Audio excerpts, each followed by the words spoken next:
I hope you're all doing good and having an amazing day. So I was driving the other day, everything was fine, and suddenly that EPB light popped up on my dashboard. At first I thought, okay, maybe it's nothing. But nope, within a minute I realized something was actually wrong. If this ever happened to you, don't worry, I've been there too. In this video, I'll show you the real reasons why your EPB light comes on, what it's trying to tell you, and how you can fix it before it becomes a big repair bill. All right, let's get straight into it. All right, so first things first, EPB stands for electronic parking brake. It's that system that automatically applies or releases your parking brake using an electronic switch instead of a manual lever.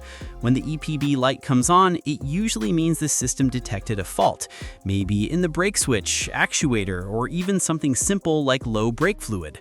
Sometimes it'll flash, sometimes it'll stay solid. Both tell you something's not right. All right, no more waiting. Time to break down why that EPB light suddenly showed up. One of the most common reasons is low brake fluid. If your brake fluid drops below the minimum level, the EPB system can't hold pressure properly, so the light comes on. Pop the hood, check your brake fluid reservoir, and top it up if it's low. Just make sure there's no leak causing it to drop again. Worn-out brake pads are another big reason. When pads get too thin, the caliper actuators have to move further to grip, and that can trigger a fault in the EPB system. So if your car's been squealing or braking feels weak, it's time to inspect those pads. Sometimes the issue is simpler than you think, the EPB switch itself. If it's worn out or the internal contacts are bad, your car might not recognize when you're trying to apply or release the brake. It's a small part, but when it fails, that warning light will stay on no matter what you do. Now, this one's a bit more serious. Each rear brake caliper has a little electric motor, actuator, that tightens or releases the brake. If that motor fails or the wiring gets damaged, the EPB light will flash and you might even hear a clicking noise.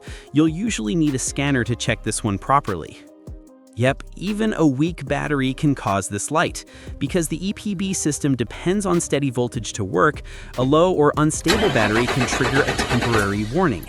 So before replacing parts, always check your battery health and connections first. If that EPB light comes on, don't panic, just scan your car using an OBD2 scanner. It'll tell you the exact fault code and save you guessing time. And if you don't have one, I'll drop the link to a good scanner down in the description below. So yeah, those are the top reasons your EPB light might come on, from something simple like low brake fluid to actuator or switch problems. All right, that's it for today. Drive safe and take care, guys.